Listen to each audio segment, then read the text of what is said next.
সুপ্রিয় শিক্ষার্থীবৃন্দ, আজকের অধিবেশনে সবাইকে সুস্বাগতম এবং শুভ সকাল। আমরা আজকের অধিবেশনে উচ্চতর গণিত বিষয়ের পঞ্চম অধ্যায় বিন্যাস এবং সমাবেশ নিয়ে আলোচনা করব।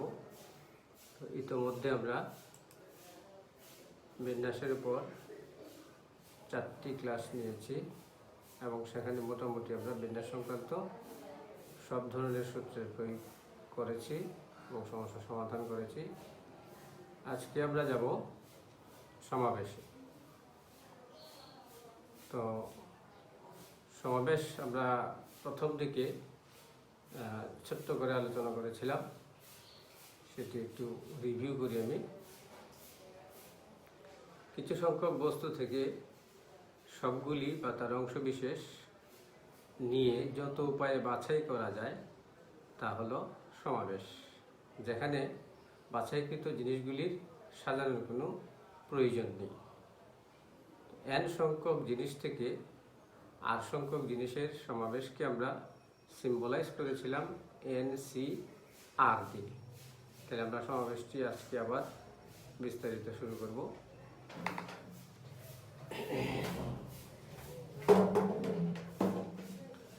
সমাবেশকে আমরা সিম্বলাইজ করেছিলাম NCR দিয়ে। NCR হলো n সংখ্যক বস্তু থেকে r সংখ্যক জিনিসের সমাবেশ, বা আমরা বলতে পারি বাছাই, যেখানে বিষয়গুলির সাজানোর প্রয়োজন পড়বে না। তো আমরা একটি উদাহরণের মাধ্যমে বিষয়টি শুরু করার চেষ্টা করি। আমরা আমাদের প্রাণপ্রিয় জাতীয় সঙ্গীত আমার সোনার বাংলা আমি তোমায় ভালোবাসি, এখান থেকে আমি দ্বিতীয় লাইনটি এখানে একটু লিখছি।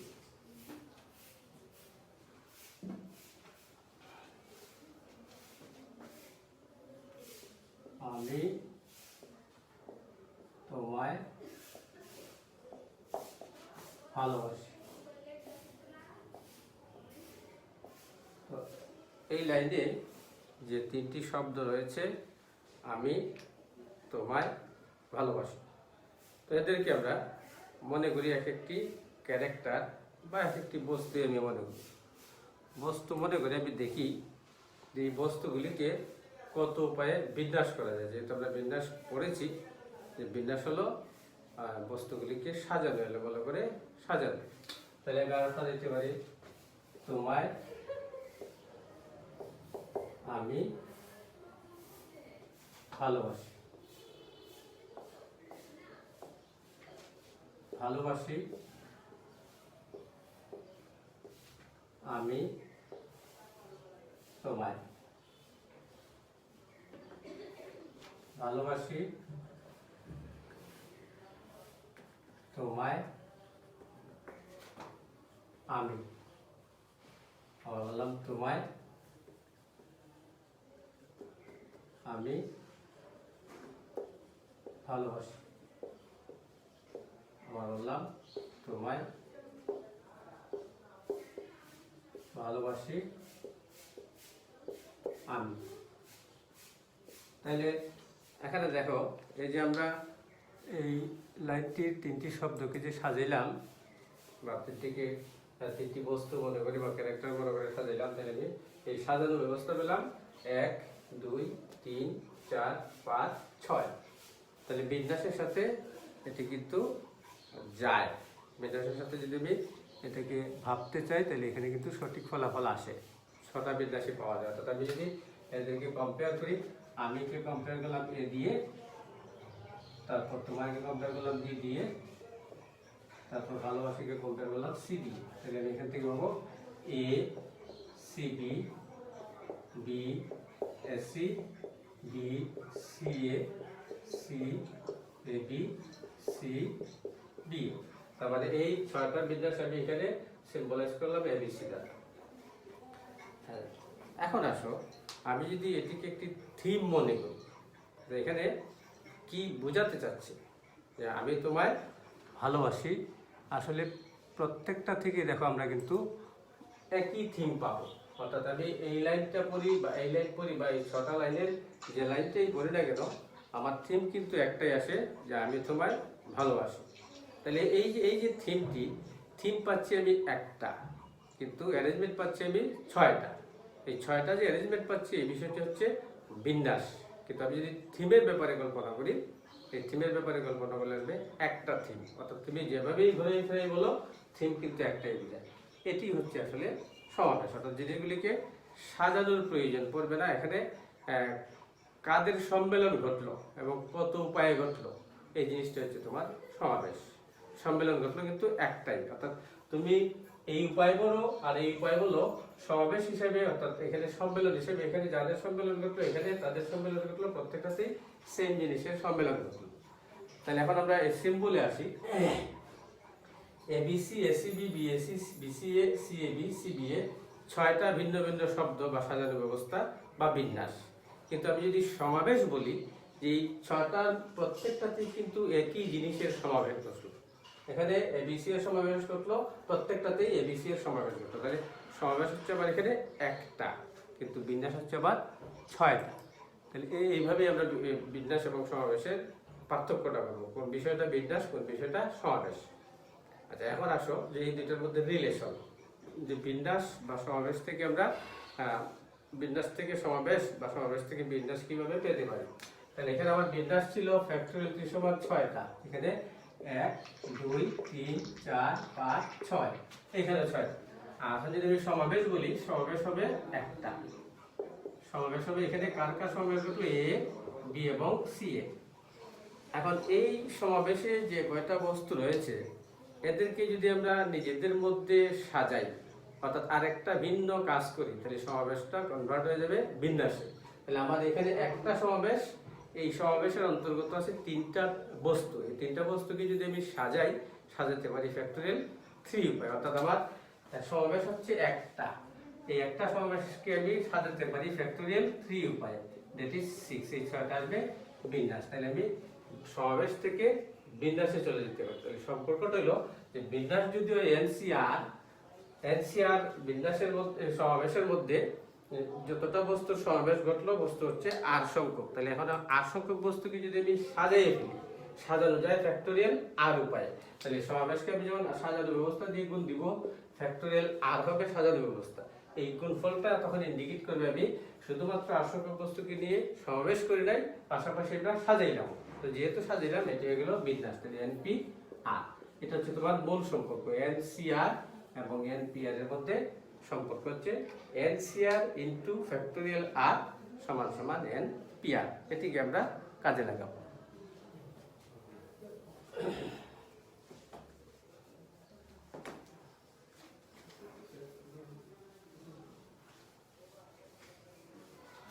আবার ধরো আমরা যদি ছোট্ট করে বলি যে এবিসি 3টা বর্ণ থেকে 2টি বর্ণ নিয়ে সমাবেশ। তো 2টি বর্ণ নিয়ে যদি আমি সমাবেশ করি, 3টা থেকে 2টা নিতে পারি আমরা এ বি, বিসি, সি, এই 3টা সমাবেশ আসবে। তাহলে এই 3টা সমাবেশ আসবে, কিন্তু আমরা দেখছিলাম বিন্যাস আসে কিন্তু 6টা। তাহলে 6টা আমরা কিভাবে পাই, দেখো 3টা বিন্যাস, সরি 3টা সমাবেশ, যাদের প্রত্যেকটাকে সাজানো যাবে ফ্যাক্টরিয়াল 2 উপায়। যেমন এটাকে সাজাতে পারবো আমরা এ বি, বি, এটাকে সাজাতে পারবো আমরা বিসি, সিবি, এটাকে সাজাতে পারবো আমরা সিএ, তারপর এসি। এই 6টা বিন্যাস আসবে। তাহলে 3 কে যদি আমি তাদের সাজানো ব্যবস্থা দিয়ে গুণ দিই, ফ্যাক্টরিয়াল 2 দিয়ে গুণ দিই, ফলাফল আসবে 6। তাহলে এই বিন্যাসের কনসেপশনটা আমরা এখানে কাজে লাগাবো, কাজে লাগাই কিন্তু সমাবেশ আমরা বের করবো। তাহলে এখন আমরা একটা থিওরি নিচ্ছি। থিওরি হলো n সংখ্যক বস্তু থেকে r সংখ্যক বস্তুর সমাবেশ। n সংখ্যক বস্তু থেকে r সংখ্যক বস্তুর সমাবেশ, এটা আমরা বের করতে চাই।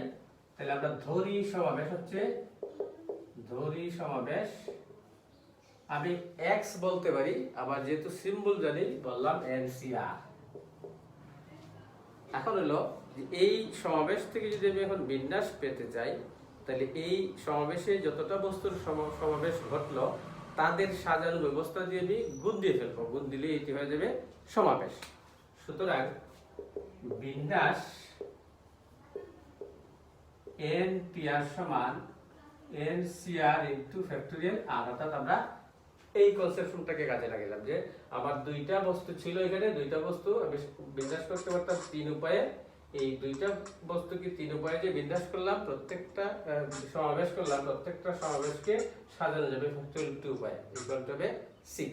তাহলে এখানে তাই আমার যেহেতু সমাবেশ হচ্ছে NCR সংখ্যক, NCR কে যখন ফ্যাক্টরিয়াল দিয়ে গুণ দিব, অর্থাৎ r সংখ্যক বস্তুকে যখন সাজিয়ে ফেলবো তখন এটা যাবে বিন্যাস। তাহলে এখান থেকে আমরা এখন ক্যালকুলেশনের মাধ্যমে NCR ফর্মুলাটা ডিরাইভ করে নিই। তাহলে আমরা জানি NPR, আচ্ছা NCR ইকুয়াল টু হবে এখানে NPR ডিভাইডেড ফ্যাক্টরিয়াল R, আর NPR আমরা আগেই পড়েছি factorial N divided factorial N minus R, তার নিচে আছে আমার ফ্যাক্টরিয়াল R। তাহলে ফর্মুলাটা দাঁড়ালো NCR equal to factorial N divided factorial R into factorial N minus R। তাহলে বিন্যাসের সূত্রের সাথে এই সূত্রটির তফাৎটি কোথায়? তফাৎটি হলো এখানে নিচে ফ্যাক্টরিয়াল R বিষয়টা অতিরিক্ত, এবং এই সূত্র যে কাজ করে এখন কিন্তু আমরা বুঝতে পারবো।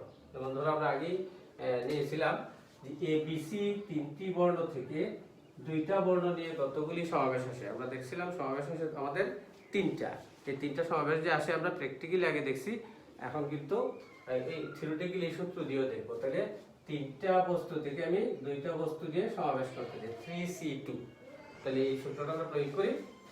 n এর জায়গায় আছে 3, তাহলে হবে ফ্যাক্টরিয়াল 3 ডিভাইডেড, আর এর জায়গায় আছে তোমার 2, আর যে factorial 2 into n minus r, 3 minus 2 এর ফ্যাক্টরিয়াল। তাহলে আমরা এখানে উপরে পাবো 6, নিচে পাবো দেখো ফ্যাক্টরিয়াল 2 সমান 2, আর এখানে ফ্যাক্টরিয়াল 1 সমান 1, দ্যাট ইজ 2। তাহলে ফলাফল আসলো 3। তাহলে আমরা আগে ম্যানুয়ালি যেটা দেখলাম যে তিনটা সমাবেশে এখানে কিন্তু দেখতে পেলাম সমাবেশ তিনটেই আসে। তাহলে আমরা একটা সূত্র ডিরাইভ করলাম, n সংখ্যক বিভিন্ন বস্তু থেকে r সংখ্যক বস্তুর সমাবেশ NCR, NCR সমান factorial N divided factorial R into factorial N minus R। এটি হচ্ছে আমাদের প্রথম সূত্র।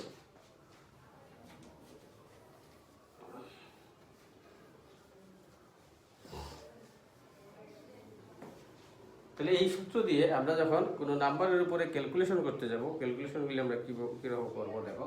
ধরো তোমাকে বলা হলো যে 5p2, এই 5p2 বলতে আমরা বুঝি ফ্যাক্টরিয়াল 5 ডিভাইডেড ফ্যাক্টরিয়াল 5 মাইনাস 2, অথবা আরেকটা উৎপাদক সিস্টেম আমরা বলেছিলাম n into n minus 1 into n minus 2 up to n minus r plus 1, অর্থাৎ এই n থেকে শুরু করে নিচের দিকে r সংখ্যক উৎপাদকের গুণফল লিখতে হবে। তাহলে আমরা যেহেতু 5p2 এটাকে লিখতে পারবো 5 ইন্টু 4, কারণ নিচের দিকে আবার r সংখ্যক সংখ্যা লিখতে হবে, সংখ্যা হলো দুইটা, এই জন্য আমরা 5 এবং 4 নিলাম এটা। অথবা তুমি এভাবে লিখতে পারো ফ্যাক্টরিয়াল 5 ডিভাইডেড ফ্যাক্টরিয়াল 5 মাইনাস 2। তাহলে উত্তর 2 এখানে আসবে দেখো 20, ওখানে আসবে 120, নিচে আসবে তোমার 6, ভাগ করলে 20 আসে। তাহলে আমি NPR ক্যালকুলেশন করতে যে উৎপাদক সিস্টেম বানতে পারি, অথবা এই যে ফ্যাক্টরিয়ালটা বানতে পারি, মানে হচ্ছে তোমার 5C2। তাহলে আমি যদি এটা মানি factorial 5 divided factorial 2 into factorial 5 minus 2, তাহলে উপরে আসবে 120, নিচে আসবে দেখো এখানে 2, এখানে আসবে 6, 6 দুগুণে 12, তাহলে উত্তর আসলো 10। এটি গেল আমরা যদি ফ্যাক্টরিয়াল দিয়ে বিষয়টাকে ক্যালকুলেশন করি। এখন যদি আমি উৎপাদকে ক্যালকুলেশন করি, তাহলে NPR এর সাথে যেহেতু তার তফাৎ হলো নিচে ফ্যাক্টরিয়াল R, এই বিষয়টা বেশি, তাহলে ওই উৎপাদকগুলি আমি লিখবো 5 ইনটু 4, আর নিচে যেটা বেশি ছিল যে ফ্যাক্টরিয়াল R, অর্থাৎ দুইটা বস্তু দিয়ে আমি বিন্যাস করেছিলাম, এখানে দুইটা বস্তু দিয়ে সমাবেশ, তাহলে ফ্যাক্টরিয়াল 2 নিচে বেশি দিতে হবে। এই অতিরিক্ত সংখ্যাটা দিলেই আমরা ক্যালকুলেশনটা পেয়ে যাব। তাহলে 5 4 20, নিচে আসলো 2 সমান সমান 10। তাহলে যে কোনো সংখ্যার উপরে যখন আমরা NPR এবং NCR ক্যালকুলেশন করতে যাব, এই দুইটার যে কোনো একটা আমরা প্রয়োগ করতে পারি, বা এটা ক্ষেত্র বিশেষে তোমার দেখা যাবে হয়তো এটা কখনো সহজ, আবার কখনো এটা সহজ, অথবা আমাদের তো ক্যালকুলেটর আছে, ক্যালকুলেটর থেকে আমরা উত্তর দিতে পারি।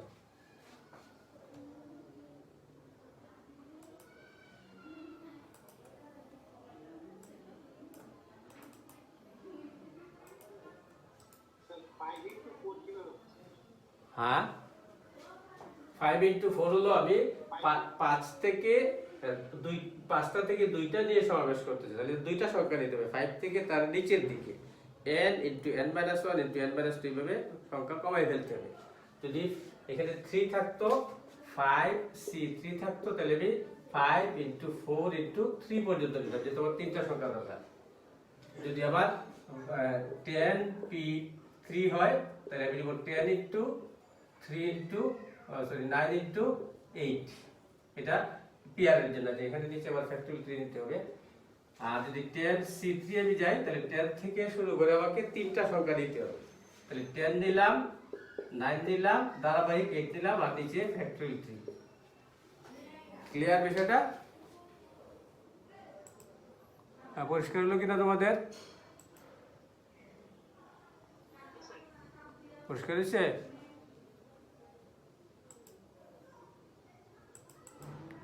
তাহলে পরিষ্কার হলে তোমরা নিজ দায়িত্বে আনমিউট করো সবাই। কারো প্রশ্ন আছে? কিভাবে ক্যালকুলেশন করবো, কারো প্রশ্ন আছে কিনা? হ্যাঁ, শুনতে পাও তোমরা? তাহলে আমরা বুঝলাম তো কিভাবে ক্যালকুলেশনটা করবো। পিআর হইলে ধারাবাহিক নিচের দিকে উৎপাদক নিব, আর সিআর হইলে উৎপাদক নিয়ে নিচে আবার যে ঘটা নিয়ে আমি সমাবেশ করবো তার উপরে ফ্যাক্টরিয়াল বসাই দিব।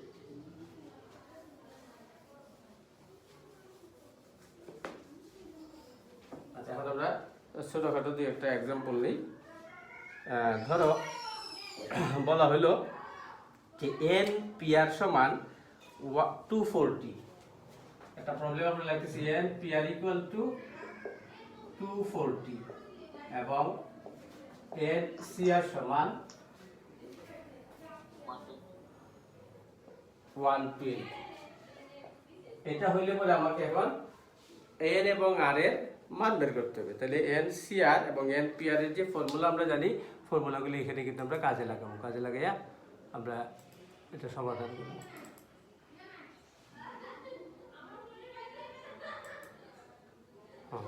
তাহলে দেয়া আছে n পিআর সমান 240 এবং n সিআর সমান 110। আমি যে কোনোটা দিয়ে শুরু করব।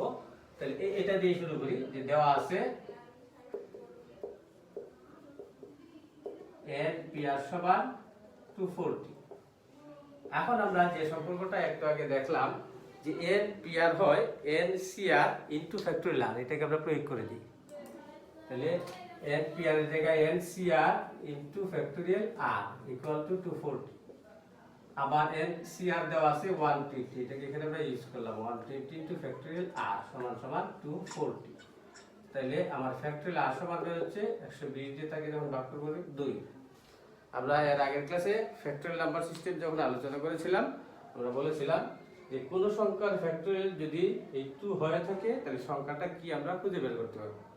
তার জন্য আমরা ওই ফ্যাক্টরিয়াল নাম্বার সিস্টেমের কনসেপ্টটা কাজে লাগাবো।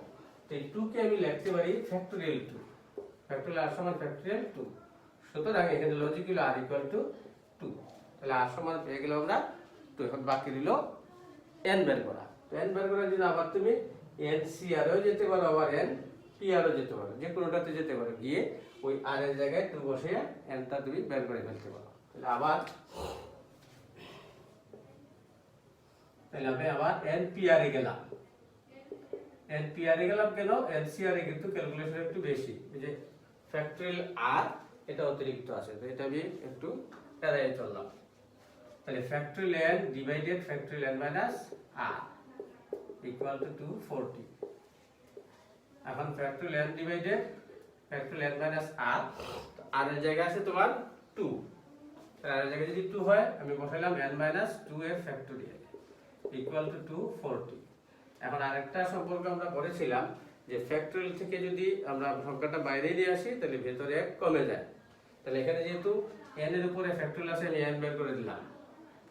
আবার n-1 থাকবে, n-1 ও বের করে দিলাম, তাহলে পরবর্তী থাকবে n-2 এর উপরে ফ্যাক্টরিয়াল, এটা আমরা রেখে দিব নিচের সাথে যাতে ইরিজ হয়ে যায়। n-2 এর ফ্যাক্টরিয়াল সমান 240।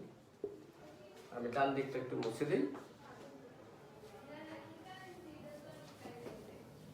তাহলে ক্যালকুলেশনটা একটু দেখে নাও। n-p-r এর ফর্মুলা লিখলাম, ফ্যাক্টরিয়াল ভেতর থেকে আমি ধারাবাহিক দুইটা সংখ্যা বের করে দিলাম, n এবং n-1, রয়ে গেল n-2 এর উপরে ফ্যাক্টরিয়াল, তাহলে এখন n-2 ইরিজ হয়ে গেল। তাহলে এখন আমার যেটা থাকলো এটা হলো একটা সমীকরণ, যে সমীকরণটা একঘাত, দ্বিঘাত বা ত্রিঘাত যে কোনো কিছু হতে পারে, যত ঘাত হবে এর ততটা মান বের হবে, যেটা আমার গ্রহণযোগ্য না ওইটা আমি বাদ দিব।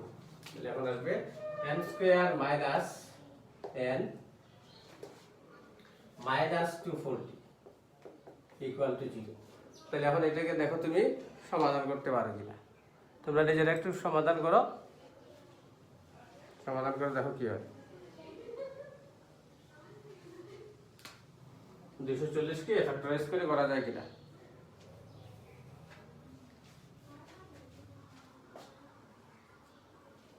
করা যাবে? তাহলে করলে কি উত্তর আসে? হ্যাঁ, n ইকুয়াল টু কত আসে? 15, 16। আর কোন নাম্বার আসে? -15 আসে স্যার। তাহলে আমরা দ্বিঘাত সমীকরণ সমাধানে গেলাম না, তোমরা নিজেরাই করে নিতে পারো। তাহলে এই যে 16 এবং -15 এখন যদি লজিক্যালি দুইটাই টিকে, দুইটাই রাখবো, আর যদি কোনোটা বাদ দিতে হয় আমরা বাদ দিব, তাহলে বস্তুর সংখ্যা নেগেটিভ হতে পারে না, এই জন্য এটা বাদ যাবে। সবসময় মনে রাখবা n-p-r এবং n-c-r এদের মধ্যে n greater than or equal to r, এই অপশনটা থাকবে। n r এর থেকে বড় হবে বা তার সমান হবে, এর বাইরে যাবে, এবং n r এই বিষয়গুলি কখনো ভগ্নাংশ হবে না, সবসময় পূর্ণ সংখ্যা হবে। তাহলে এটা n-c-r n-p-r এর ফর্মুলা প্রয়োগ করে আমরা দেখলাম প্রবলেম সলভ করা যায়।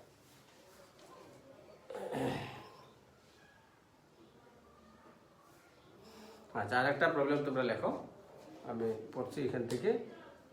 6 জন পুরুষ ও 3 জন মহিলা থেকে 5 জন পুরুষ ও 3 জন মহিলা সম্বন্ধে কতগুলা কমিটি গঠন করা যেতে পারে। প্রবলেমটা তোমরা একটু নোট করো। 6 জন পুরুষ ও 6 জন মহিলা থেকে 5 জন পুরুষ ও 3 জন মহিলা নিয়ে কতগুলি কমিটি গঠন করা যেতে পারে। তাহলে আমাদের আগে বুঝতে হবে এই যে কমিটি গঠন বলা হচ্ছে এটা কি বিন্যাস না সমাবেশ, এই বিষয়টা বুঝতে হবে, না বুঝলে আমরা সলভ করতে পারবো না। তো এটি কি বোঝায়? কমিটি গঠন, কমিটিতে কিন্তু সাজানোর কোনো ব্যাপার নাই, এটা সমাবেশ, ঠিক কিনা? আমরা যদি কমিটি গঠন করি, দল গঠন করি, বা কোনো কতগুলি কালেকশন হইলে বিষয়টা বলি বা বাছাই বলি, এগুলি হবে সমাবেশ। আর যদি সাজানো বলি, শব্দ গঠন বলি, এগুলি হবে বিন্যাস। তাহলে আমার পুরুষ আছে তোমার 8 জন, সরি 6 জন, আর মহিলা আছে 6 জন। 6 জন পুরুষ আর 6 জন মহিলা, তার থেকে আমার করতে হবে কি 5 জন পুরুষ আর 3 জন মহিলা নিতে হবে। এখান থেকে নিতে হবে 5 জন, এখান থেকে নিতে হবে 3 জন, নিয়ে আমাকে 8 জনের একটা কমিটি বানাতে হবে। তাহলে আমি যেহেতু বুঝলাম বিষয়টি সমাবেশ ধরে আমি আগাবো, তাহলে এখন আমার কাজ হইল আসলে দুইটা, কিছু সংখ্যক পুরুষ বাছাই করা, কিছু সংখ্যক মহিলা বাছাই করা, করে আমরা এই দুইটা কাজকে গণনার গুণন বিধিতে নিয়ে আসবো। তাহলে আমি 6 জন পুরুষ থেকে 5 জন পুরুষ বাছাই করতে পারি 6C5 উপায়, আবার 6 জন মহিলা থেকে 3 জন মহিলা বাছাই করতে পারি 6C3 উপায়। তাহলে আমার গেল এটা আলাদা আলাদা পুরুষ বাছাই এবং মহিলা বাছাইয়ের কাজ। এখন এই দুইটা কাজকে আমি যখন একত্রে করবো তখন আবার 8 জনের একটা কমিটি আসবে। তাহলে গণনার গুণন বিধিতে উত্তরটা আসবে 6C5 × 6C3। তাহলে ক্যালকুলেশনটা দেখি আমরা। 6C5 আমরা যদি এই ফ্যাক্টরিয়ালে যাই তাও নিতে পারি, আবার যদি উৎপাদকে যাই তাও নিতে পারি। উৎপাদকে যদি যাই 6 থেকে শুরু করে আসবে নিচের দিকে 5টা সংখ্যা 6, 5, 4, 3, 2, 1, 2, 3, 4, 5, আর নিচে আসবে ফ্যাক্টরিয়াল 5। 6c3 6 into 5 into 4 যেহেতু তিনটা সংখ্যা আছে নিচে ফ্যাক্টোরিয়াল 3 এখন ক্যালকুলেশন করে দেখো কি হয় ফ্যাক্টোরিয়াল 3 সমান 6 এটা তার সাথে ইজ হয়ে গেল ফ্যাক্টোরিয়াল 5 সমান হচ্ছে 120 তাহলে 5 4 20 3 20 60 60 দুগুণ 120 এটা ক্যান্সেল হয়ে গেল তাহলে আমার থাকলো কত 6 আর এখানে 5 4 30 4 3 120 দেখো তো উত্তরটা ঠিক আছে কিনা 5 জন পুরুষ আর 3 জন মহিলা নিলাম 6 জন থেকে 5 জন নিলাম আবার 6 জন থেকে 3 জন নিলাম নিয়ে আমরা এটা করলাম ঠিক আছে উত্তর একটু ক্যালকুলেটরটা না হয় তোমরা প্রেস করবা এখানে যদি ভুল হয়ে থাকে এটা তোমরা কারেকশন করে দিবা 6 জন পুরুষ থেকে 5 জন পুরুষের বাছাই 65 6 জন মহিলা থেকে 3 জন মহিলা বাছাই পাই 63 গণনার গুণন বিধি বলতেছে আমার এই দুইটা কাজের গুণফলের সমান সংখ্যক কমিটি গঠন করা যাবে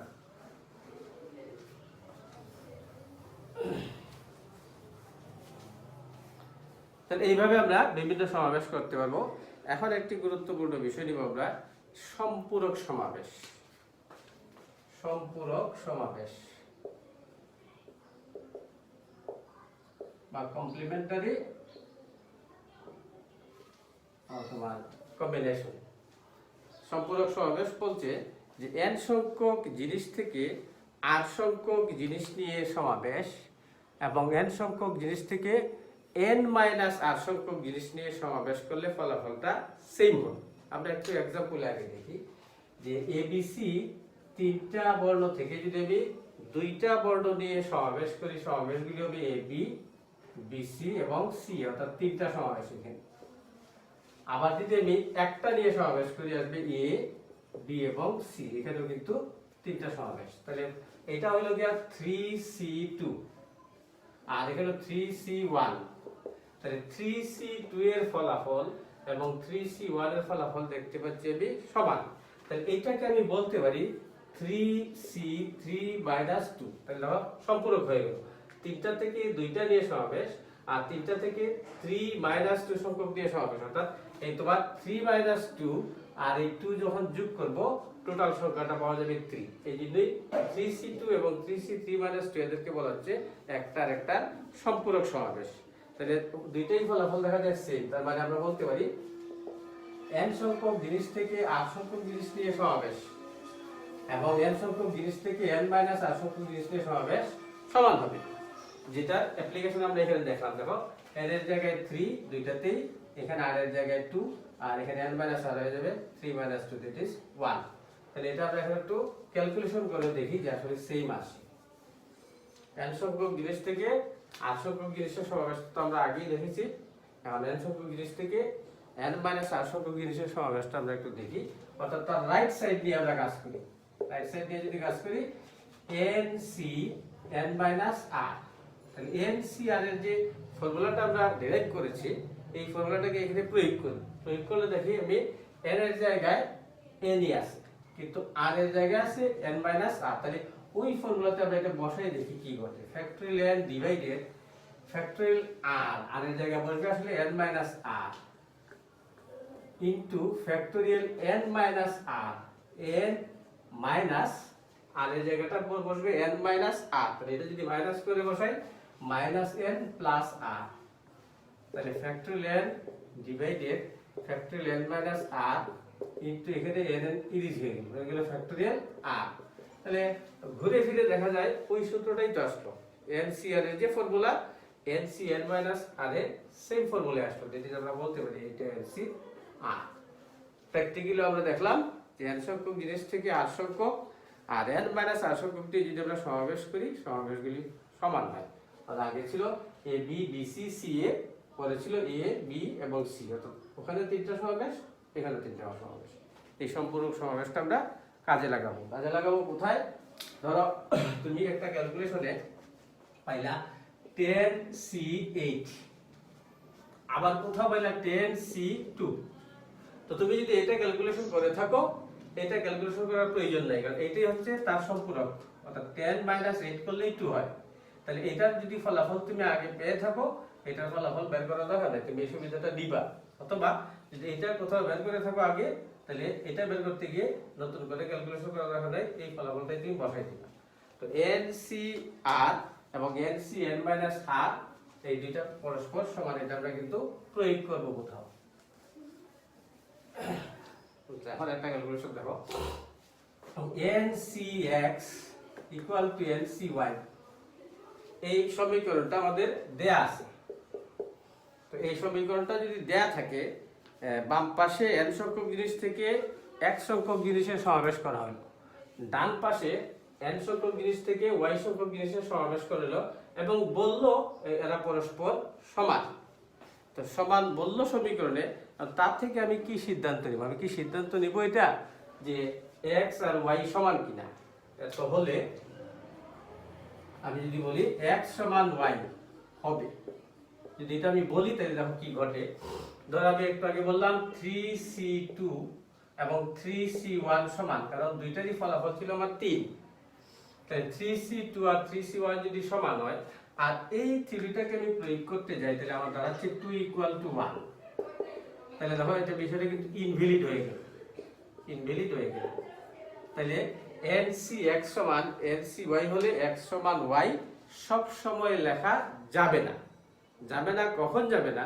ওই x এবং y এর জায়গায় যা যা দেয়া আছে এইগুলিকে যদি আমি কম্পেয়ার করতে পারি এবং কম্পেয়ার করে বুঝতে পারি যে এরা কখনোই সমান হওয়া সম্ভব না, ইন দ্যাট কেস আমরা x সমান y লিখব না।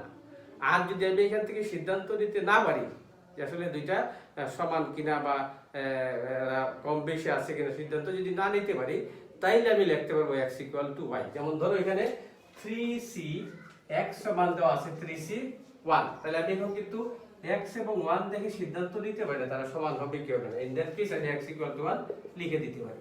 x = 1 লিখি, তাহলে তখন মিলবে। কি রকম মিলবে? এখানে x এর জায়গায় যেহেতু 1 পাইলাম, বাম পাশে হচ্ছে 3C1, ডান পাশে তো আমার 3C1 দেওয়া আছে, তখন কিন্তু আবার ভ্যালিড হয়ে যায়। তাহলে NCX সমান NCY যদি হয়, x সমান y হবে। কখন y হবে? যখন x এবং y এর সম্পর্ক আমরা জানব না। যখন x এবং y এর সম্পর্ক জানবো না, অর্থাৎ না জানা জায়গায় আমরা কিন্তু বিষয়টাকে ইউজ করব, জানা জায়গায় ইউজ করা যাবে না। 3C2 সমান 3C1, এখানে 2 আর 1 সমান না আমি জানি, কাজে এখানে বিষয়টা প্রয়োগ করা যাবে না। কি আমরা বুঝতে পারছি বিষয়টা সবাই? তোমরা আনমিউট করো, আনমিউট করে পার্টিসিপেট করো, দেখো বোঝা গেল কিনা। NCX সমান NCY হলে x সমান y আমরা কখন লিখতে পারবো? হ্যাঁ বলো কেউ। NCX সমান NCY হলে আমরা কখন বিষয়টা লিখতে পারবো? হ্যাঁ তোমরা কি শোনো আমাকে?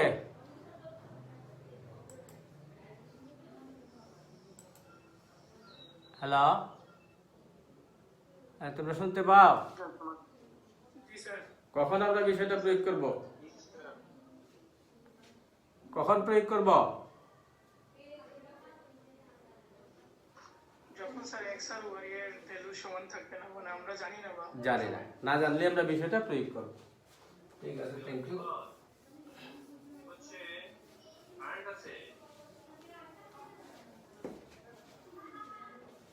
আচ্ছা, এরপরে আরেকটা ছোট্ট থিওরি নিব আমরা, NCR প্লাস NCR-1। প্রমাণ করো যে NCR প্লাস NCR-1 সমান n+1 CR।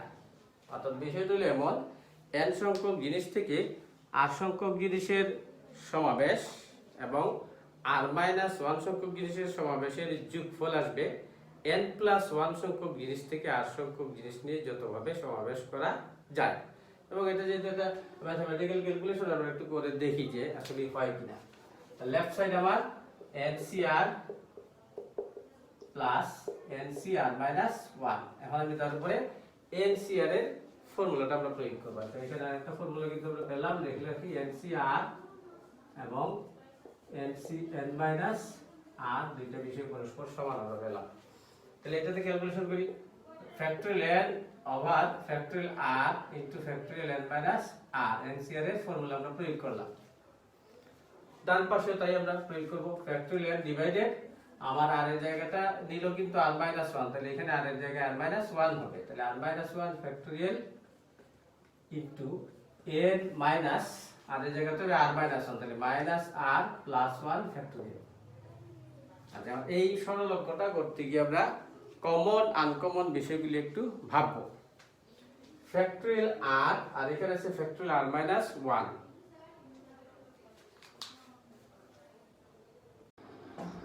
আচ্ছা, আমরা আবার আগের জায়গায় আসি, তারপর আস্তে আস্তে জয়েন করতেছি। nc r plus nc r minus 1 সমান আমরা n প্লাস 1 cr প্রমাণ করতে যে আমরা NCR এর ফর্মুলাটা দুই জায়গাতে আমরা প্রয়োগ করলাম। এখন আমি বলতেছি যে ফ্যাক্টরিয়াল r এবং ফ্যাক্টরিয়াল r মাইনাস 1 এর মধ্যে কিন্তু একটা সম্পর্ক রয়েছে। সম্পর্কটা হলো r কে যদি আমি বাইরে বের করে দিই তাহলে ফ্যাক্টরিয়ালটা তার সমান হয়ে যাবে, তাহলে এই কাজটা করব না। আবার এই দুটোর মধ্যে যখন একটা সম্পর্ক রয়েছে এটা তার থেকে এক বেশি, কাজে একে যখন বাইরে বের করে দিব সেটা কমে তার ফ্যাক্টরিয়াল সমান হয়ে যাবে। আর উপরে ফ্যাক্টরিয়াল দুটাতেই আছে কমন, এটা আমরা দিতে পারবো কমন। তাহলে এই কাজটুকু আমরা করি যে একে লেখা গেল factorial n divided factorial r into factorial r minus 1, আর পরেরটা বহাল থাকলো factorial n minus r plus factorial n over factorial r minus 1 বহাল থাকলো, আমি কমন এখান থেকে বের করে দিলাম n মাইনাস r প্লাস 1 হয়ে গেল ফ্যাক্টরিয়াল n মাইনাস r। তাহলে এখন আমার দেখো লসাগু নিতে কিন্তু সুবিধা হইলো যে r এবং ফ্যাক্টরিয়াল r মাইনাস 1 কমন আনকমনে লসাগু যাবে, আবার n minus r plus 1 into n minus r common আনকমনে এটাও লসাগু হিসেবে যাবে। তাহলে এটা আমরা লসাগু হিসেবে নিলে r into factorial r minus 1 আর এখানে আসবে আবার n minus r plus 1 into factorial n minus r। এই লসাগু নিয়ে আমরা যখন স্বাভাবিক ক্যালকুলেশন করব, ক্যালকুলেশনে যা আসবে এখানে এই দুইটা থেকে আমার ফ্যাক্টরিয়াল কমন যাবে, কমন গিয়ে এখানে রয়ে যাবে। দেখো আমি যখন এটা দিয়ে তাকে ভাগ করব তখন আমার রয়ে যাবে n minus r plus 1, n minus r plus 1 plus এখানে তো ফ্যাক্টরিয়াল আমি কমন দিয়ে দিলাম, এটাকে দিয়ে যখন তাকে ভাগ করব আমার রয়ে যাবে শুধুমাত্র r, তাহলে আমি r বসাই দিলাম। তাহলে আমার ক্যালকুলেশনে দেখো কবে কি এখন minus r plus r cancel হয়ে যাবে, ক্যান্সেল হয়ে গেলে আবার ফ্যাক্টরিয়াল n বিষয়টাকে আমরা বিপরীতভাবে ফিরিয়ে নিয়ে আসবো। কিভাবে আমি একটু সংক্ষেপ করি। এখানে হলো n plus 1 into factorial n, তাহলে বিষয়টা এমন যে n প্লাস 1 এর উপরে হয়তো ফ্যাক্টরিয়াল ছিল, আমি n প্লাস 1 কে বাইরে বের করে ফেলছি, তাহলে ভিতরে রয়ে গেল ফ্যাক্টরিয়াল n। তাহলে আমার এই দুইটা মিলে দাঁড়াচ্ছে ফ্যাক্টরিয়াল n প্লাস 1 ডিভাইডেড নিচে দেখো r এবং r মাইনাস 1 ফ্যাক্টরিয়াল, এই দুইটা মিলে হচ্ছে ফ্যাক্টরিয়াল r। আসলে বিষয়টা এমন যে ফ্যাক্টরিয়াল r থেকে আমি r বাইরে নিয়ে আসছিলাম, ভিতরে এক কম রয়ে গেছিল। সিমিলার এইটাতেও হয়তো তার উপরে ফ্যাক্টরিয়াল ছিল, আমি এটা বের করে দিয়েছি, এক কমে গেছে, তাহলে factorial n minus r plus 1। তাহলে এটাকে যদি আমি এখন আবার একটু রিঅ্যারেঞ্জ করি, factorial n plus 1 divided factorial r into n plus 1 minus r, তার উপরে ফ্যাক্টরিয়াল যদি বিবেচনা করি, একটু রিঅ্যারেঞ্জ করে এটা লেখা যায়। তাহলে এটা বিবেচনা করলে দেখো এই ফর্মুলাটা দেখে মনে হচ্ছে যেন যে আমার n প্লাস 1 সংখ্যক জিনিস ছিল, তার থেকে r সংখ্যক জিনিস নিয়ে সমাবেশ ঘটেছে, যার কারণে এই সূত্র মোতাবেক এখানে একটা গ্রামার কিন্তু আসছে। n প্লাস 1 সংখ্যক জিনিস থেকে আমি এর জায়গায় বসালাম n প্লাস 1, নিচে r সংখ্যক জিনিস নিয়ে সমাবেশ, নিচে r আছে, আর n প্লাস 1 মাইনাস r, অর্থাৎ n এর জায়গায় n প্লাস 1 মাইনাস r। তাহলে এটা দেখে আমরা বলতে পারি এই ফলাফলটা হবে n plus 1 cr, n plus 1 cr। এই বিষয়টা প্রমাণ হয়ে গেল। এটা স্বাভাবিক একটা ক্যালকুলেশন, তোমরা এখন বুঝতে না পারলেও আমার মনে হয় বাসায় যদি একটু সময় দিও দেখবা যে সূত্রটা ঠিক আছে। এটা বুঝলাম সবাই? আমরা একটু আনমিউট করো সবাই। এটা কি বুঝলাম আমরা ফর্মুলাটা? মানে n সংখ্যক জিনিস থেকে r সংখ্যক জিনিসের সমাবেশ এবং n সংখ্যক জিনিস থেকে r মাইনাস 1 সংখ্যক জিনিসের সমাবেশের যোগফল হবে n প্লাস 1 সংখ্যক জিনিস থেকে আর সংখ্যক জিনিসের সমাবেশের সমান। তাহলে ছোট্ট একটা এক্সাম্পল তার উপরে নেই। প্রমাণ করো যে 12C4 প্লাস 12C3 সমান 13C4। 12C4 প্লাস 12C3 সমান আমাকে প্রমাণ করতে হবে 13C4। 13C4, হ্যাঁ। এটা প্রমাণ করতে গিয়ে এখন তুমি দুইভাবে কাজ করতে পারো, যে 12C4 ক্যালকুলেশন করলা, 12C3 ক্যালকুলেশন করলা, করে দুইটার যোগফল নিলা, নিয়ে যা আসবে দেখবা এটা আসলে 13C এর যা ফলাফল তার সাথে সমান। তো এটা ঠিক আছে, এইভাবে যদি তুমি প্রমাণ করো অসুবিধা নাই। কিন্তু এই বিষয়টি বিভিন্ন অঙ্কের ভিতরে এমনভাবে থাকবে যে যেটি তুমি আসলে ম্যানুয়ালি ক্যালকুলেশন করতে পারবা না। অর্থাৎ ধরো এখানে সংখ্যার জায়গায় আমি কোনো সিম্বল দিয়ে দিলাম, তাহলে তুমি আর মানে এটার ফলাফলটা তুমি ক্যালকুলেটর থেকে পাবে না। এই জন্যই এই সূত্রের অ্যাপ্লিকেশনটা আমরা করব NCR প্লাস NCR মাইনাস 1 সমান n প্লাস 1 CR। এটার সাথে আমরা একটু কম্পেয়ার করে দেখি মিলে কিনা। তাহলে আমার লেফট সাইড হলো 12C4 প্লাস 12C3। তাহলে আমি 12C4 প্লাস এটা লিখে 12C4 মাইনাস 1, এখানকার 3 কে লিখে ফেলা যায় 4 মাইনাস 1, তাতে 3 মিলে। তাহলে এখন যদি আমি এই সূত্রটা প্রয়োগ করতে যাই, NCR আর এটা হচ্ছে NCR মাইনাস 1, তাহলে আমি ওটা প্রয়োগ করলে হবে n plus 1 CR, n plus 1 CR। তাহলে ফলাফলটা হচ্ছে 13C4। ঠিক আছে কিনা? এই আনমিউট করো যে কথা বলতেছো। আচ্ছা এখন দেখো তোমরা বিষয়টা ঠিক আছে কিনা।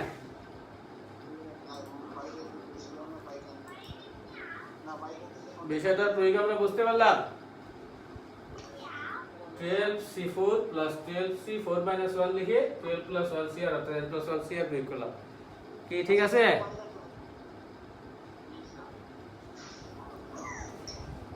ঠিক আছে কিনা তো আমি বুঝতেছি না। বুঝতে পারছি আমরা সবাই? তাহলে আমরা এইভাবেই আগাবো, অর্থাৎ ম্যানুয়ালি ক্যালকুলেশন করে যোগ করে আসবো না। এটা খুব সহজ বিষয়, যোগ করে আসাটা, এটা আমাদের কাজে লাগবে না, কাজে লাগবে এই থিওরিটা। আচ্ছা, এটা বুঝে থাকলে আরেকটা ছোট্ট অঙ্ক আমরা নেই।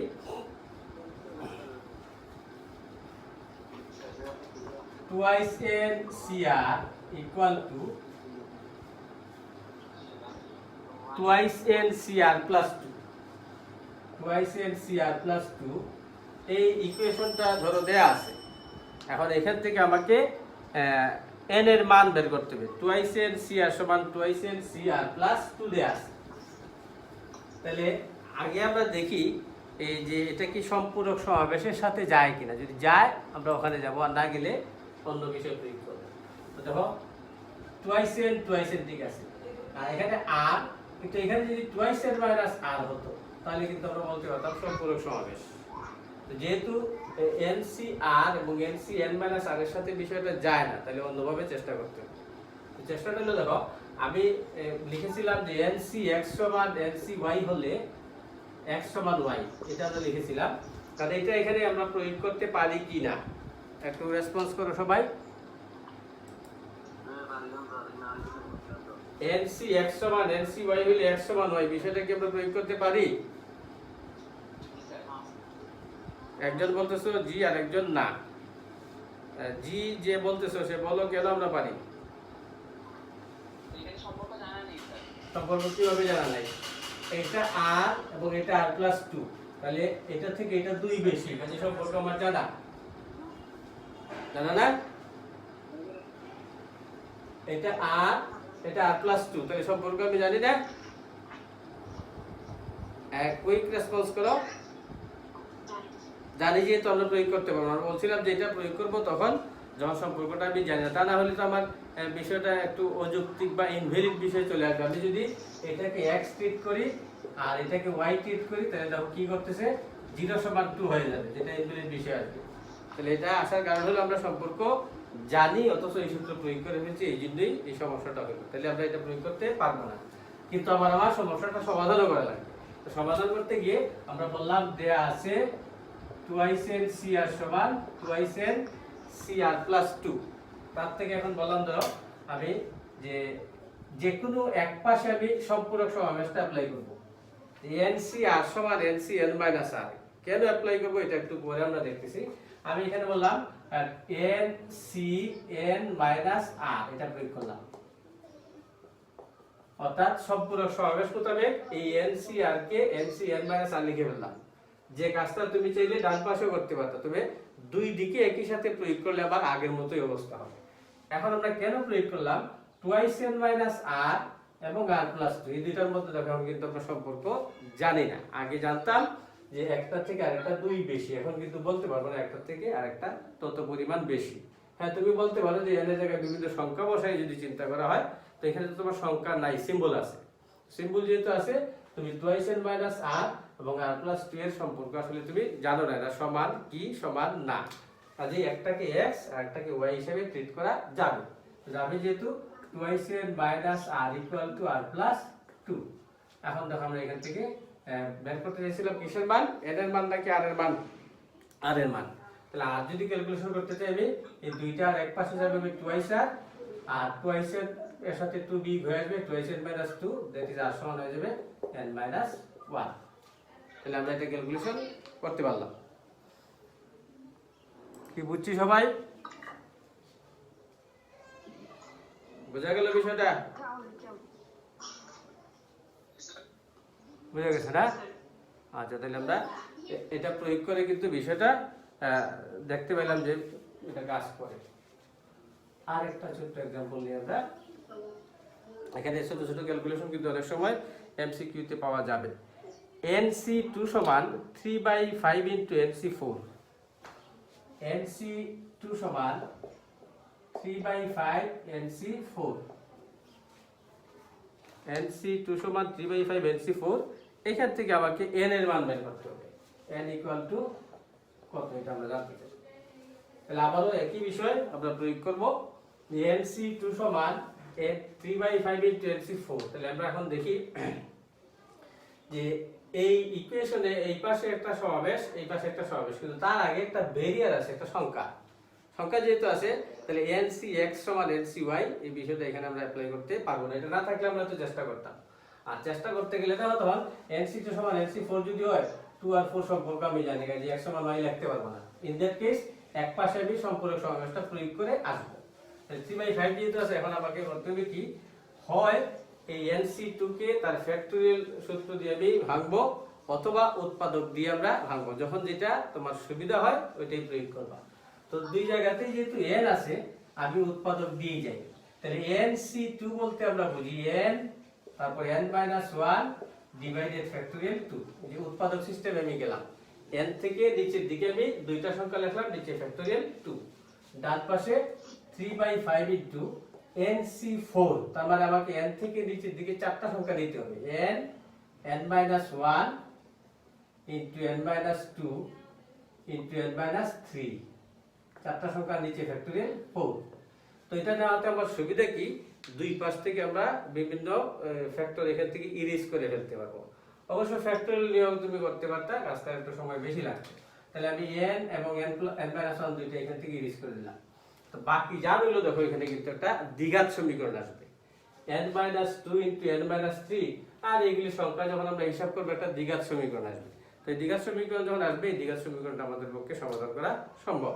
আমরা হয়তো এটা বিস্তারিত না করতে পারি। এখানে 1/2 3/5 আর এখানে আছে ফ্যাক্টরিয়াল 4 সমান 24, 5 24 120, 24 5 24 120, 120 যদি দেওয়া করে 40 হবে নিচে 40, আর উপরে হলো n square minus 5n plus 6। এখন 2 দিয়ে আবার ভাগ করলাম, এটাকে 20 হইলো, তাহলে n স্কয়ার মাইনাস 5n আর হবে তোমার 6 মাইনাস 20 মাইনাস 40। তাহলে এখন দেখো আমরা এটাকে উৎপাদক বিশ্লেষণ সহজেই করে ফেলতে পারবো, এখানে অবশ্য সময় বেশি লাগবে না। Plus 5n minus 14 equal to 0। তাহলে আমার আসবে n-7 একটা উৎপাদক আর n প্লাস 5 একটা উৎপাদক। তাহলে n সমান পাবো আমরা 7 এবং -5। এখন আগের মতোই লজিক্যালি আমরা বলবো যে এখানে এর আসলে সমাবেশ থেকে আমরা যা বুঝি বস্তুর সংখ্যা বোঝায়, বস্তুর সংখ্যা কখনোই নেগেটিভ হয় না, সুতরাং এটা আমার বাদ যাবে, অতএব n ইকুয়াল টু 7। এটা আমরা বুঝলাম কিনা দেখো, এই ক্যালকুলেশনটা বোঝা গেল? হ্যাঁ, কেউ কিছু বলবা? কেউ বলবা কিছু? কি ঠিক আছে? Sir, n square minus 5n plus sir, n square minus sir 2 হবে না sir, minus 7n plus minus 7n plus 2n। তুই এই ওটা ব্যাপার না, এটা হইতে পারে, এটা তো বলো আমরা বিস্তারিত ক্যালকুলেশন না করতে পারি, ওটা উৎপাদকের বিশ্লেষণ, এটা ভুল হয়ে গেছে এখানে। ঠিক আছে, এবার ঠিক আছে তো? তাহলে এবার ঠিক হলে এখানে হবে 2 হবে নাকি, প্লাস 2, তাহলে মাইনাস 2 হবে। তাহলে আমার এটা এফেক্ট করতেছে না? ওইটা এই ক্যালকুলেশনগুলো তোমরা আসলে বাসায় করে নি, এগুলো যদি এখানে বিস্তারিত আমরা করতে যাই আমাদের অনেকটা সময় নষ্ট হয়ে যায়। তাহলে বুঝলাম তো, অ্যাপ্লিকেশনটা বুঝলাম তো? আমরা উৎপাদক সিস্টেমও লিখতে পারি, আবার ফ্যাক্টরিয়াল সিস্টেমও কিন্তু লিখতে পারবো। তারপরে এখন আমরা আরেকটা গুরুত্বপূর্ণ থিওরিতে যাব, যে কিছু সংখ্যক বস্তু থেকে এর অংশ বিশেষ নিয়ে আমরা সমাবেশ করতে চাই, যে সমাবেশে কিছু নির্দিষ্ট সংখ্যক জিনিস আমাকে নিতেই হবে, আবার কিছু নির্দিষ্ট সংখ্যক জিনিস আমাকে বাদ দিতে হবে। এই দুই ধরনের বাইন্ডিংস যদি থাকে, যেমন ধরো 3 জন ব্যক্তি আছে এ বি সি, আর তাদের থেকে আমি 2 জনকে নিয়ে একটা কমিটি বানাতে চাই, যে কমিটিতে আমি কখনোই সি কে রাখবো না। তো হয়তো এমন বিষয়টা যে আমরা এই 3 জন ব্যক্তি থেকে 2 জন নিয়ে যখন কমিটি বানাবো, সি কে রাখলে হয়তো সমস্যা হবে, তাহলে সি কে আমি বাদ দিয়ে কমিটি বানাতে চাই। তাহলে কমিটি হবে আমার একটা এবি এবং বি কে নিয়ে আমরা একটা কমিটি বানালাম এবি, সি তো বাদ যাবে সবসময়, তাহলে এখানে পেলাম আমরা একটা কমিটি। তাহলে এই কাজটা আমি কিভাবে করবো দেখো, যে 3টা বস্তু আছে, 3টা বস্তু থেকে আমি 2টা বস্তু নিয়ে সমাবেশ করতে চাই, কমিটি যেহেতু সমাবেশ, একটা বস্তু সবসময় আমি বাদ দিব। তাহলে আমার ছিল 3টা বস্তু, তার থেকে আমি একটা বাদ দিলাম, বাদ দিয়ে এখন আমি নিতে চাই 2 জন, তাহলে C2, ওই যে যাকে বাদ দিলাম তাকে তো আমার এখানে গণনার বাইরে রাখার কথা ছিল, তাকে সবসময় আমি বাদ দিব, একে আমি নিব না। তাহলে আসতেছে 2C2 দ্যাট ইজ 1। তবে যদি এই ফ্যাক্টরিয়াল দিয়ে বা উৎপাদক দিয়ে ক্যালকুলেশন করতে যাও 1 আসবে। তাহলে আমরা দেখতে পেলাম এখানে আসলে একটা কমিটি হয়, একটা বেশি কমিটি হয় না। প্র্যাকটিক্যালি দেখলাম, এই সূত্র বললাম। আচ্ছা, আবার ধর আমি এখন বললাম যে 3 জন থেকে 2 জন নিয়ে তুমি কমিটি বানাও, যেখানে সব সময় সি অন্তর্ভুক্ত থাকবে। আগে তাকে আমি বাদ দিছিলাম, আর এখন আমি তাকে রাখতে চাই। তো রাখতে চাই যেহেতু, হয়তো বিষয়টা এমন যে উনি খুব ইম্পর্টেন্ট ব্যক্তি, যাকে কমিটিতে রাখাই লাগবে, তাকে রাখলে হয়তো কমিটির কাজ করতে সুবিধা হয়। তাহলে এখন আমি করবো কি, 3টা বস্তু থেকে একটা জিনিস সরাই রাখবো। কাকে সরাই রাখবো? আমি সি কে সরাই রাখলাম। সরাই রেখে এখন আমি তাকে যেহেতু নিতে চাই, তাকে আমি গ্রহণ করে ফেললাম। সি কে গ্রহণ করার উপায় হচ্ছে 1, আর লাগে আমার 1 জন। তাহলে 3 জন থেকে 1 জন সরাই ফেললাম, এখন বাকি আমার দরকার আর 1 জন। তাহলে আমার এখানে আসছে 2C1। তো 2C1 যদি হয়, 2C1 এর ফলাফল আসবে 2। দেখো বিষয়টা আমি বুঝাইতে পারলাম কিনা? 3 জন থেকে 1 জন সরাই রাখলাম, সরাইয়া তাকে আমি নিবই, তাকে নেওয়ার উপায় হচ্ছে 1। তো গুণন বিধিতে যখন 1 গুণ হবে, তার কোনো এফেক্ট পড়বে না। এখন আমার দরকার হলো আর 1 জন, যেহেতু সে আমার কম্পালসারি আছে, আর 1 জন নিলেই হবে। তাহলে 1 জন সরাই রেখে আমার বস্তু আছে 2টা, তার থেকে একটা নিয়ে সমাবেশ করলাম 2 উপায়। ওই 2টা উপায়ের প্রত্যেকটা উপায়তেই সে আছে। সে কত উপায় আছে? 1 উপায় আছে। তাহলে এই জন্য 2 × 1 ফলাফল 2 আসবে। তাহলে এই কমিটিগুলো কি হবে? এ এর সাথে সি, এ একটা কমিটি, আবার বি এর সাথে সি, একটা কমিটি। আমরা এবিসি থেকে 2টা নিয়ে কমিটি বানাতে চাই, যে কমিটিতে সব সময় সি অন্তর্ভুক্ত থাকবে। সি কে আমি রাখবই। তো সি কে যেহেতু রাখবো, আমি একটা বস্তু কমাই ফেললাম, কমাইয়া যেহেতু সি আমার আছে, আর একটা বস্তু আমি নিব, এই জন্য 1। 3 - 1 C1। কি কারণে? আমি একটা বস্তু সরিয়ে ফেলছি, যাকে আমি নিবই, আর একটা বস্তু দরকার। তাহলে 2C1 = 2। যে কমিটি হবে এসি এবং বিসি। অর্থাৎ এখানে কখনোই এই এবিটা আসবে না, এবিটা আসবে না, কারণ এবি যদি আমি আনি, তাহলে যে সি কে আমার নিতেই হবে, এই শর্তটা আমি পূরণ করতে পারি না। তাহলে বোঝা গেল বিষয়টা? অর্থাৎ আমি হ্যাঁ হ্যাঁ সিকে না রেখে, অর্থাৎ সিকে আমি বাদ দিতে চাই। সিকে না রেখে বিন্যাসটা সমাবেশ, সিকে না রেখে হইলো আমি সিকে নিতে চাই, তার মানে আমার সি ডিলিট হয়ে গেল। তাহলে আমি একটা ডিলিট করে ফেললাম, এখন তো আমার দরকার হচ্ছে দুইটা আমি নিলাম। সি যেহেতু আমি নিব না, তাহলে সি তো আমার বাদই পড়ে গেল, তাহলে একটা বাদ দিলাম, রইলো দুইটা বস্তু, তার থেকে দুইটাই নিতে হবে, আর তো কোনো অপশন নাই। কি ঠিক আছে? বুঝছো? তাহলে আমরা এই ধরনের বিষয় নিতে পারি যে যতগুলা জিনিস আমি গ্রহণ করতে চাই না এদেরকে বাদ দিব, বাদ দিয়ে যতগুলা দরকার ততগুলা নিব।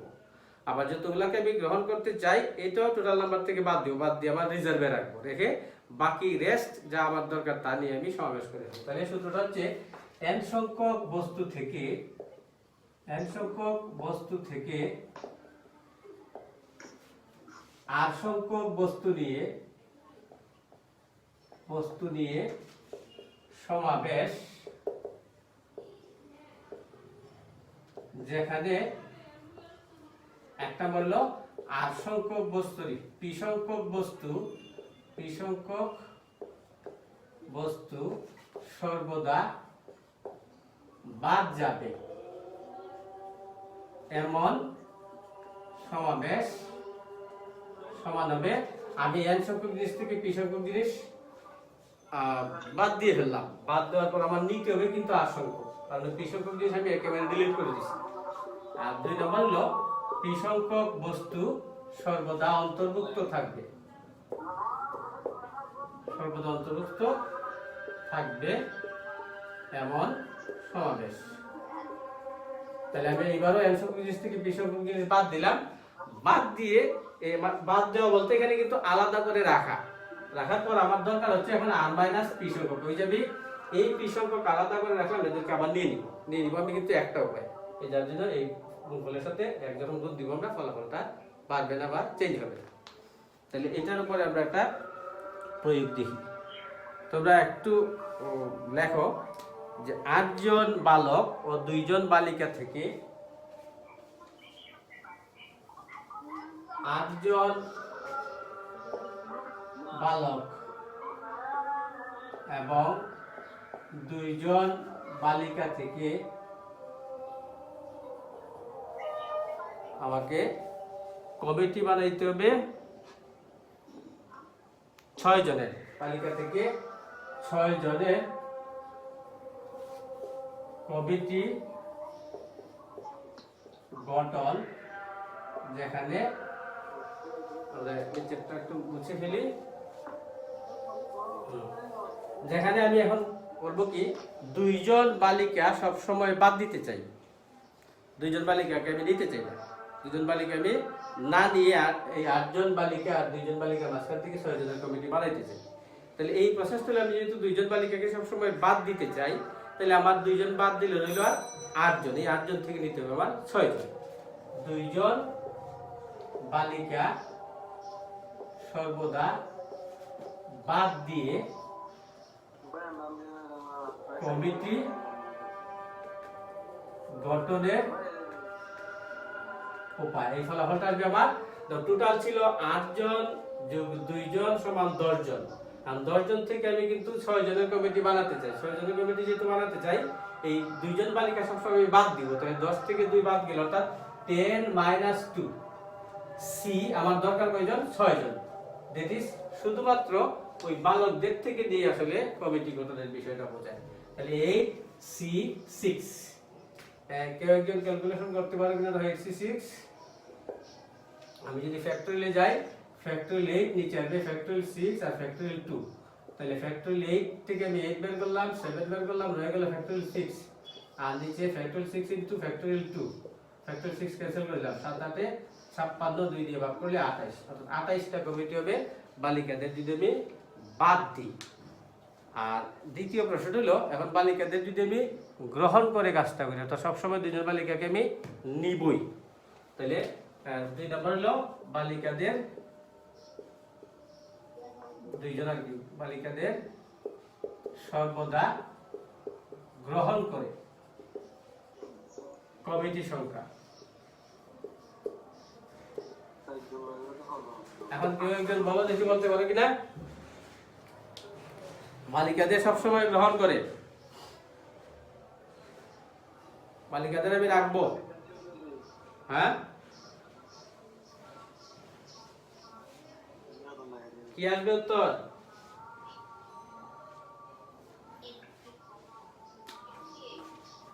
টেন মাইনাস টু, মালিকাদের আমি আলাদা করে রাখলাম। সি এখন নিতে হবে কয়জন?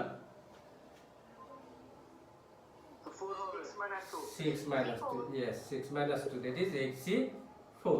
তো 8c4 এর উত্তরটা ফ্যাক্টরিয়াল 8 ফ্যাক্টরিয়াল 4 ফ্যাক্টরিয়াল 4 দুইবার আসবে। ফ্যাক্টরিয়াল 8 সমান হলো তোমার, বা আমি বের করলাম 8 7 6 5 4 রেখে দিলাম, একটা 4 এর সাথে যেন এডিট হয়ে যায়, একটা ক্যান্সেল করে দিলাম। এখন উপর হলো 8 7 6 আর হলো তোমার 5, আর নিচে হলো ফ্যাক্টরিয়াল 4 সমান 24।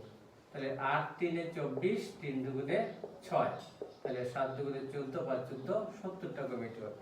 তাহলে দেখো এখানে আগে ছিল 28টা কমিটি, এখন আসবে 70টা কমিটি। তাহলে বেড়ে যাওয়ার কারণ হলো কিন্তু আমার অপশন বাড়ছে, যে আগে বালিকা দুজনকে আমি ডিলিট করে দিয়েছিলাম, এদেরকে আমি দিবই না, আর এখন বালিকাদেরকে আমি সবসময় অন্তর্ভুক্ত রাখবো, এই জন্য আমার চুজিংটা বাড়বে।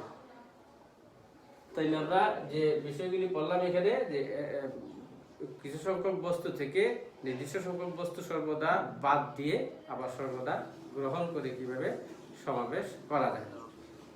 তাহলে এই পর্যন্তই আমরা আজকে না হয় থাকবো, কারণ আরেকটা যে থিওরি আছে ওইটা যদি আমি আজকে নেই কমপ্লিট করতে পারবো না। তাহলে এই কয়টা সূত্রের উপরে, অর্থাৎ এলসিআর সম্পূরক সমাবেশ, আর এলসিআর প্লাস এলসিআর মাইনাস 1 সমান এল প্লাস 1 সিআর, এবং এই যে বিশেষ কিছু বস্তু গ্রহণ করে বিশেষ কিছু বস্তু বাদ দিয়ে সমাবেশ করার যে প্রক্রিয়া, এই প্রক্রিয়ার উপরে ছোটখাটো এক্সাম্পল তোমরা বিভিন্ন রাইটার বই থেকে সমাধান করো। আমি আজকে হয়তো টাস্ক দিলাম না, আগামী দিন দেওয়ার চেষ্টা করবো। এবং এই বিন্যাস এবং সমাবেশের মধ্যে একটা সম্পর্ক আছে। সম্পর্কটি হলো যে যদি সমাবেশ আমার জানা থাকে, সমাবেশের অন্তর্গত বিষয়গুলোর সাজানো ব্যবস্থা দিয়ে যখন আমি সমাবেশকে গুণ করব, সেটি বিন্যাসে কনভার্ট হয়ে যাবে। আবার কিছু সংখ্যক বস্তু থেকে কিছু সংখ্যক বস্তু নিয়ে বিন্যাস করলাম, যে কয়টা দিয়ে বিন্যাস করলাম তার সাজানো ব্যবস্থা দিয়ে যদি আমি ভাগ দিই, তাহলে এটি সমাবেশে কনভার্ট হয়ে যাবে। এবং এটি আমাদের প্রয়োজন হবে, আগামী দিন দেখবো আমরা যে কিছু কিছু প্রবলেম আমাদের সামনে আসবে যেগুলিকে সরাসরি বিন্যাস করা যায় না। যেমন ধরো আমরা ওই পতাকার একটা অঙ্ক করেছিলাম গতদিন, যেখানে কিন্তু আমরা ওইভাবে সরাসরি বিন্যাস করতে পারছিলাম, তখন কতগুলো প্রসেস আমরা মেনটেন করছি, প্রসেস মেনটেন করে কাজটা করছি। তো এরকম প্রবলেম আমাদের সামনে আসবে, আগে আমাদেরকে চুজ করতে হবে, অর্থাৎ আগে সমাবেশ করতে হবে। সমাবেশ করার পর তার থেকে আমি বিন্যাসে সুইচ করবো, অর্থাৎ সমাবেশের ফলাফল জানা থাকলে তাকে যতটা জিনিসের সমাবেশ তার ফ্যাক্টরিয়াল তত দিয়ে গুণ দিলে এটি বিন্যাসে কনভার্ট হয়ে যাবে। তাহলে যখন আমরা দেখবো যে সরাসরি বিন্যাস করা যায় না, তখন আমরা সমাবেশের সাহায্য নিয়ে বিন্যাস আমরা করবো। তো ঠিক আছে শিক্ষার্থীরা, আজকে এই পর্যন্তই থাকুক, তোমরা সবাই ভালো থাকো, সবাইকে ধন্যবাদ।